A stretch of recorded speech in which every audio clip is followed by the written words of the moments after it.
तो जय जोहार संगवारी, आज के हमारे एक और मिनी ब्लॉग में। तो संगवारी हो, मैं थोड़ा बैगिन भाषा मारूँ कर रिएक्शन देख बेकार है।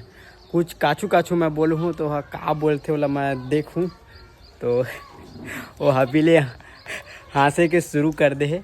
तो क्या कर था उसका बता ना।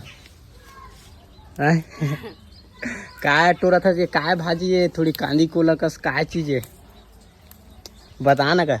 करमत्ता भाजी। तो करमत्ता भाजी बना खा दो नहीं, कमेंट में जरूर बताओ कैसे कैसे हो जाते। हमन हम ब्लॉग बनाते रहसन था और ये हमारे बारी में लगे देखत हो चेज भाजी और मिर्ची छोटे छोटे से दिखत है और टमाटर है। और कछु बोलना चाहते हैं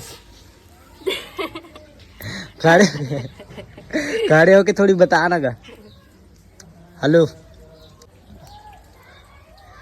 कैसे कैसे कछु बोलना चाहत बता, कछु बोलना चाहत अपन दर्शक मल्ला। तो ये कछु नहीं बोला कहते काबर यह ठीक से अभी कैमरा में नहीं आना तो बोले गोठिया में थोड़ा से लजात रहते संगवारी हो।